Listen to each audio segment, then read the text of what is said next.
5 games to go, people, and the next one up is Preston tomorrow. This is your match preview for Leeds United versus Preston. KG is back. And listen, please like the video, subscribe to the channel, and of course, drop your comments and score predictions below. Big up to Frank and Kevin, who've become members of the channel. Salute to you for that support. It really does mean a lot. And if you want to become a member of the channel, the link is in the description. So, getting into just a couple of news bits from Danny Farke's press conference that's just finished. There wasn't really a lot in general. There was a lot of questions about Patrick Bamford, which I knew was going to happen anyway. But apart from the main news, of course, which we had a little feeling that Struijk may be out long term, well, that was confirmed by Farke today. Pascal Struijk's season is over. He's got a fracture in his foot and he's going to be out for 10 weeks. So we're not going to see Pascal until pre-season now. And it's a shame, but it's one of those things that when I was talking in January about cover for defense and not having Ampadu having to come back, because I know he's doing well in defense, but midfield is where you want him. It would have been nice to get a defensive cover when everyone else was crying for a 10 and a 9. I was like, I would like another defender. But look, we should be fine. 5 games to go. The partnership of Rodon, Ampadu, and their trusted goalkeeper behind him, Carl Darlow, should be fine. But it is a shame that he's going to be out. But look, got to get on with it. Got to get on with it now. His season is over. Who else is going to be out as well? Joe Rothwell is out, as we knew, but Dan James will miss this game, which kind of knew was going to happen. No point risking DJ. And Danny Farke says it's even a tight race for Easter. So hopefully he's fine, but we've got the cover. That's what the squad depth is deployed for, or should be deployed for, and we'll see that tomorrow in part. Who else is out? Yeah, Sam Chambers has got glandular fever. He's out for 6 weeks, but again, Sam was a fringe first team player. Patrick, I asked about Patrick a few times in this one. He says he's ready to play, but have to be careful with Patrick's load. Pause. Strong performances from the bench, not a question of his experience or quality, but the question is his fitness. And yeah, I mean, listen, I don't need to go into that too deep on this one. I've seen the eulogies about him and everything this week. People talk, it's utter woke nonsense to me that we're giving so much credit for tackles from a striker. Football's gone, you know what I'm saying? But no, he has done well when he's come on. But like Danny Farke says, and that's what it would have been for me, as you'll see from my predicted lineup, I wouldn't have started him just purely because I don't trust him to go from the start. I think he's doing well coming into the game when it's flowing, rather than him, taking the lead from it. I don't know if his body would hold up. That's the truth of it. So even though he's playing, well for his standards, can his body physically handle a start of a game into 60, 70 minutes? I'm not sure. And it doesn't sound like Danny Farke is too sure as well. Otherwise, I think he would have said that he could be in line to start, but we shall see. Obviously all the other questions were like crunch time for Leeds. It's always crunch time. The pressure to represent this club on the first game day, just not the 42nd. He talked about the emotion of the fans again. That's always the one that he likes to bring up. And there was just some stuff about Ramazani and Isaac Schmidt, but we've covered this before. So there's not really, anything new to cover there in terms of what he said about Ramazani. He was asked about pushing him to the front and, getting the adulation from the away fans at Middlesbrough. But, he said that what he said was just a small part and everyone blew it up, which again is something I've said before about Danny Farke. He does read and he does see, or he does hear everything that is said about him, because he always claps back in these press conferences about what people have said or comments made about the club, if it's going for a sticky time in particular. So look, we shall see what happens with Ramazani, and hopefully he does get some game time this weekend, because there is opportunity for him to play. He did confirm he did have a phone call with Kevin Friend, the retired referee and the current PG MOL official, after Tuesday's game, and he didn't want to reveal what was said in that one, but he says that they both hope for good performances from their players and officials this weekend. And yeah, listen, I'm not going to go too deep into it. I know people are saying that this linesman should be sacked or whatever, but I think he was already in line for a League One game. I don't care. I'm going to be honest. I don't care about it in that kind of detail. You know what I mean? Just as long as he's not at a Leeds game for the rest of the season, I honestly don't care. I do think that 3 times is past a coincidence, in my opinion. But as long as he's not at a Leeds game, I don't care where the guy ends up. So this is it. We're going into this game, top of the table, and this is where we want to stay. We absolutely want to stay here. We don't want to, have a twist and turn with us involved. Let's get the 3 points against Preston and keep that pressure on Burnley and Sheffield United ahead of their Easter game against each other, where, they've got everything on the line. And let's do what we need to do tomorrow. Because listen, Preston tomorrow, the biggest thing what Preston have got going for them is Wade Barrett. That's it. All right. They're down in 16th. They're in no danger of getting relegated, no danger of getting promoted. They are literally playing out the season, getting ready for the beach. Now, some would say that means the pressure's off them. They can play well. I disagree. I mean, you can do that, but usually the players are just gone. And unless the carrot of stopping Leeds United is going to be that great to them, we should be taking care of them, even though it's a 12:30 kickoff tomorrow. So for me, this game, you can't have a point. Losing is not an option, but a point at home against this version of Preston, where they're in the middle of the table fighting for nothing, would be very disappointing. So I expect us to carry on the good form against Middlesbrough and get 3 points today and really crank up the pressure with the remaining 4 games left.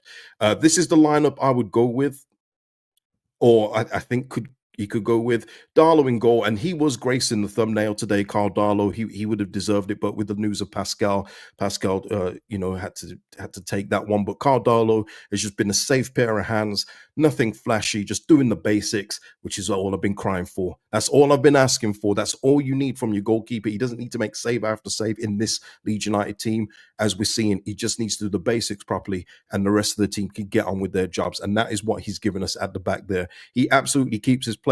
Bogle, Roden, Ampadu Jr., and Tanaka, Gruev continue in midfield for me, and Gruev as well. Even though it's a home game, I know it's not ideal. You want a little bit, someone a bit more forward thinking, but that should then, with Gruev in there, give the license to Nonto, Solomon, Aronson, and Piroe. We're going to get into Piroe in just a moment. What's this ad? Always an ad popping up on these things. Get off, get off, get off. Get out of there. Right. So Nonto comes in for Dan James for me, which I think is a pretty obvious one. I would love to see Ramazani at some point, but I think at this point it's going to be from the bench, if anything. He didn't get off the bench in the Middlesbrough game, but, if we're comfortable in the game and say there's 20 minutes left, you can bring off a Nonto or an Aronson or Solomon, bring him in, give him that half an hour to really impress in a very, very favorable home game, then please do so. So yeah, Nonto on the right, Aronson in the middle, Solomon on the left, and Joel Piroe keeps his place up front. I just got to say this, people. Listen, and it goes in what people have been saying. This is 42 contributions for Dan James and Joel Piroe, but they're not talked about the same. You know what I mean? It's almost like the harassment versus flirting thing. You know what I mean? DJ's coming up to you saying, "Can I buy you a drink, love?" And you say, "Sure. You know what? You've been doing so well. I'll buy you a drink." But Joel Piroe's coming up to you saying, "Hey, can I buy you a drink?" Help. It's almost like that. But listen, I'm not blind. I know Joel Piroe hasn't done enough, and especially the Middlesbrough game. Go back to my match reaction. I said he stunk out the joint. But this is a perfect game for Joel Piroe to get that phone back out, get back on the goal trail. Listen, he's still currently the second top scorer. So it's not like he hasn't got a body of work this season. It's just that he has stunk. But at the same token, Dan James did have an off period himself. But it's just more noticeable with Joel Piroe because he doesn't do all the running and all that kind of busy, make myself look busy stuff. But I really want him to get back on track, and get back in the goal column and get that confidence back, because we're going to need him. Everyone keeps talking about Bamford, but Bamford can't last 90 minutes. He probably can't do 60 at this point. So Joel Piroe come in. There's been no word of Mateo Joseph. So again, going with just Farkas, thinking maybe it's between Piroe and Bamford. So be it at this point, in time. But Joel Piroe for me can still get the job done. And what a game tomorrow to get back into form and get a goal against Preston. It's definitely possible. So for me, with all that being said, I am going for a score prediction tomorrow. I think it may be tough at some points, but I'm going for a 2-0 win for Leeds United. So please give me your comments and score predictions below. Just quickly, going off the game now. And this is just kind of like an insight into what I would have possibly talked about in the summer. But if Ipswich are relegated, Liam Delap will be available for 30 million due to a clause in his contract. That must be a relegation clause. Man United and Chelsea among the clubs interested in signing the forward. Now, Liam Delap for me was going to be somebody I was going to say, if we do go up and Ipswich come down and he's got a relegation release clause, absolutely go after him. the attributes that he has is the physicality. He's not that slow either. He's got a little turn of pace about him, but more importantly, his finishing skills would be so good to get at Leeds United. Now, Man United, Chelsea, and I think someone else has been linked. I'm sure Liverpool.